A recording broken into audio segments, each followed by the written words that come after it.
Hi guys, and welcome back to RT Share Tea, where respiratory therapists live out loud with me, your host, Linda Fry, the asthma lady. All right, guys, so we are back, and I'm just gonna give you the heads up that I am very nasally today. My allergies are kicking my butt, and yes, I am an asthmatic and I've been wheezing and stuffy and all that good stuff. Okay, so just took my allergy meds and just waiting for them to kick in. So we're gonna make this quick and to the point, but I'm dedicated to my podcast and to my listeners and to any fans we have out there. So thank you so much and know that we are growing together. We are here every Wednesday, as you can see. Even when I'm not feeling well, I'm still behind the mic. All right, guys, for the most part, unless I just really can't do it. But we here every Wednesday on Google Podcasts and Anchor at 6 p.m. Eastern Time, and we here every Thursday on YouTube around a similar time. All right, guys. So yes, and I just want to say happy belated Mother's Day to everybody. You know, as a lot of you guys know, I'm a new mom, so it was an exciting time for me, and unfortunately, I was sick, so I spent Mother's Day in bed. Yeah, it sucks, but it is what it is. But I was still very happy. Baby Logan gave me a card, from written from the hubby, and they gave me breakfast in bed, which I thought was very cute. And I got all the other stuff on top of that. So yes, so that's how that went. All right, so this topic, I think we're just gonna wrap up this series, which was pretty much dealing with spring cleaning being an ideal time for asthma patients to do a home assessment on if there are any potential asthma triggers. So last week we talked about mold as an asthma trigger and how to potentially stop this problem in the home. So today we're gonna follow up with that, and we'll probably end here when it comes to triggers.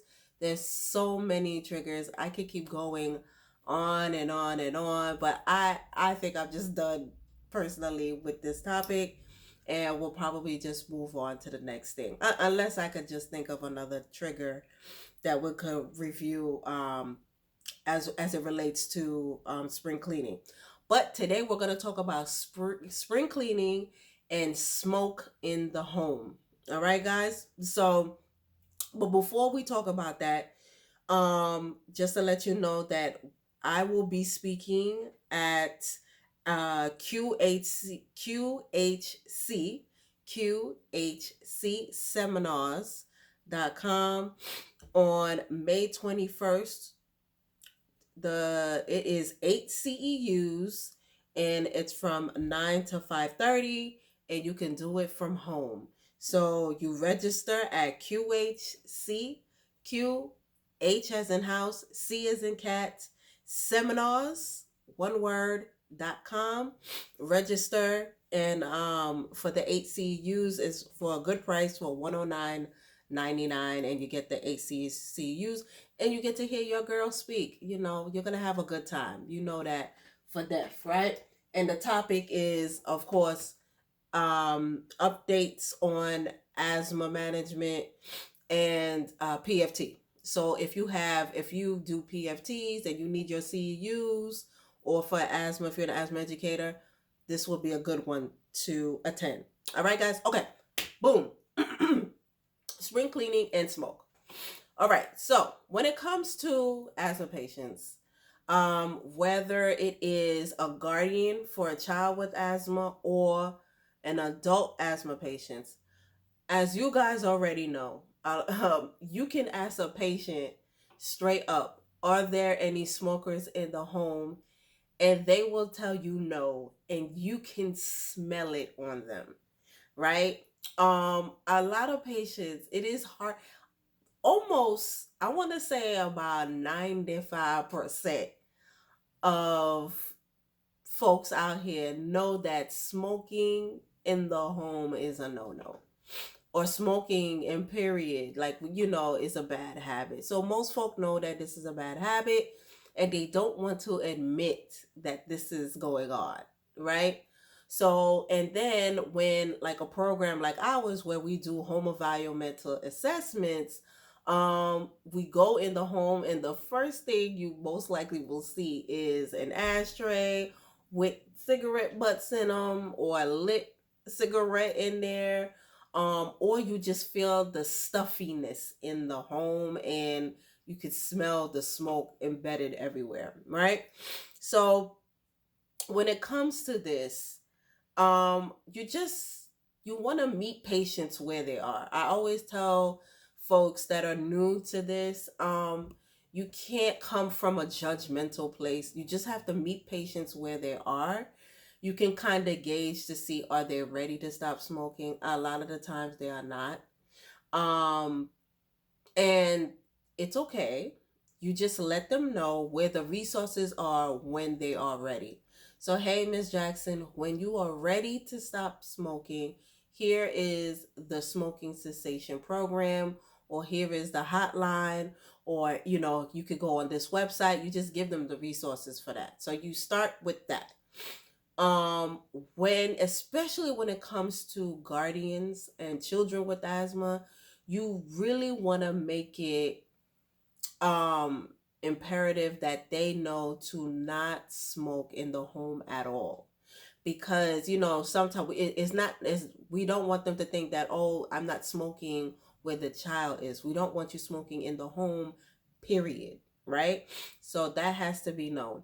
Another thing that a lot of folks don't know is that, yes, you don't smoke in the home, but especially if you have young children, meaning like babies and infants, where you have to hold them, or burp them, or put them on your shoulder, the smoke is on the clothes. So this is another thing, that smoke is in your skin, it's in your hair, it's in your nails.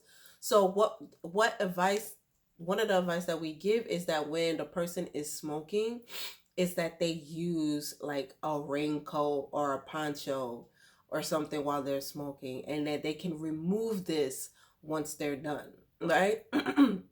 It sounds ridiculous, but if it's a pediatric patient, it may the guardian may be willing to do this if they know that it will help um stop some of the asthma exacerbations, right? So that's one of them.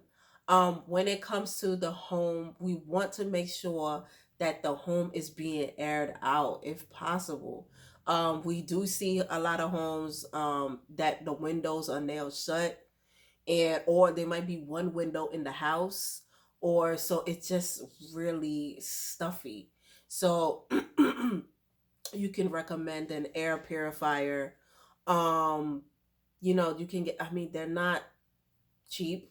A really good air purifier for maybe like a two-bedroom apartment.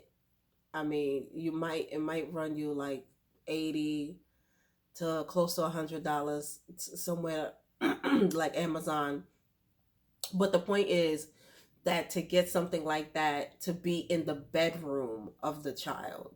So this will help, with just whatever smoke and just the stuffiness in the air. So that's one of the recommendations that we give right now for those that have to deal with a smoker in the home, is try to air out the house as much as possible and get you an air purifier, and don't allow any smoking in the home, and that the smoker wears some type of removable garment, like we said, like a raincoat or a poncho, that can be removed prior to coming back into the home, or hooked what you call it, in the very front porch, or whatever, to stop the smoke from being on the hair and the skin. All right, guys. So That's all I have for you guys today. As you can see, I'm very stuffy and I don't want to make you guys miserable with all my nasally talking. But I hope you guys were able to learn something today and you guys can spread awareness.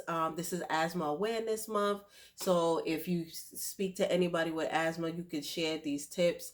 Or if you want to be an asthma educator, you can help motivate someone to get to go towards asthma control with these tips and resources. All right, guys. So thank you so much for being with me and my nasally self today. And I just want to say to remember to invest in yourself and to only compete with yesterday's version of you. All right, guys. Bye.